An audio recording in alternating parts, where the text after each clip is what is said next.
नमस्कार मंडळी. तर ह्या व्हिडिओमध्ये आपण बघणार आहोत रक्षाबंधन स्पेशल काहीतरी विशेष आपल्या भावासाठी आपण बनवलं आहे.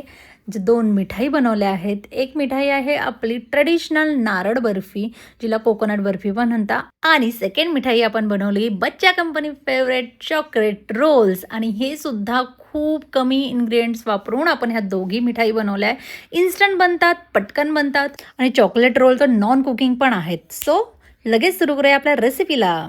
तर आपण फर्स्ट रेसिपीला सुरू करूयात. फर्स्ट रेसिपीसाठी आपण नारळ घेतलं आहे. माझ्याकडे कोरडंच खोबरं होतं, मी ते घेतलं आहे. पिठी साखर घेतली आहे आणि मिल्क पावडर घेतलं आहे. समप्रमाणात घेतले आहेत दोघं. जरा गॅसवर आपण कढई ठेवणार आहोत. त्याच्यात तूप घालून घेणार आहोत व्यवस्थित 2 चमचे. आणि हे खोबरं अगदी लालसर होऊ द्यायचं नाही आहे. जर असं त्याला मॉइश्चर त्याचं गेलं की आपण त्याच्यात पिठी साखर टाकायची आहे, मिल्क पावडर टाकायची आहे आणि ती व्यवस्थित मिक्स करून घ्यायची आहे. आणि त्यानंतर आपण त्याच्यात दूध घालायचं आहे आणि दुधामध्ये हे खोबरं व्यवस्थित असं शिजू द्यायचं आहे. मिल्क पावडरच्या ऐवजी तुम्ही खवा पण घालू शकतात. मग खवा घातला तर तुम्हाला दूध घालायची गरज नाही आहे. आणि मी अजून छान डेकोरेट करण्यासाठी त्याच्यात मी जरा गुलाबाच्या पाकळ्या घातलेल्या आहेत. मग आपण एक प्लास्टिकचा कागद घेऊन घेणार आहोत, त्याच्यावर गुलाब पाकळ्या पसरून घेणार आहोत आणि आपण बनवलेलं मिश्रण त्याच्यावर टाकून घेणार आहोत आणि लाटण्याच्या साहाय्याने आपण त्याला एकसमान करून घेणार आहोत. आणि नंतर त्याच्यात छान अशा पाटोळ्या करून घेणार आहोत डायमंड शेपमध्ये. आणि ते आपण सगळं रेस्ट करायला 15 ते 20 मिनिट फ्रीजमध्ये ठेवणार आहोत. फ्रीजमधनं सेट झाल्यानंतर आपण त्याच्या बर्फ्या करून घेणार आहोत. आणि तुम्ही बघू शकतात की किती सुंदर आणि रिच अशी ही बर्फी दिसत आहे. कोणी म्हणेल का कोकोनटची बर्फी आहे. चला तर मग आपण बच्चे कंपनीची फेवरेट असे चॉकलेट रोल्स बनवायला सुरुवात करू. हे रोल्स नॉन बेकिंग आहे. इवन तुम्ही तुमच्या मुलांना इन्क्लूड करून सुद्धा हे रोल्स बनवू शकतात.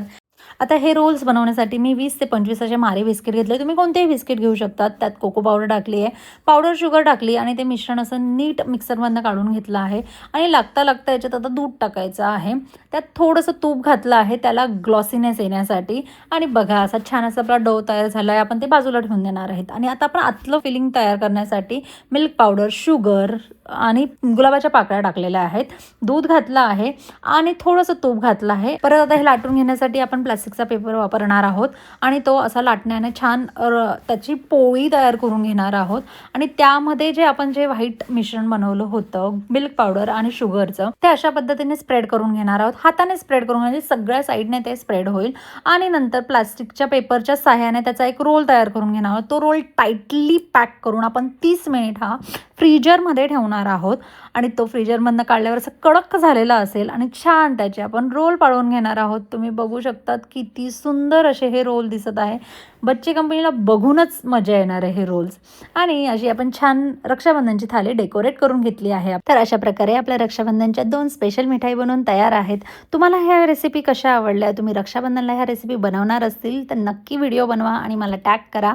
आणि तुमच्या भावाबरोबर, बहिणीबरोबर हे रक्षाबंधन खूप हॅपीली साजरं करा. आणि जर असे अजून व्हिडिओ हवे असतील तर मला लाईक, शेअर आणि सबस्क्राईब करा. Till then bye.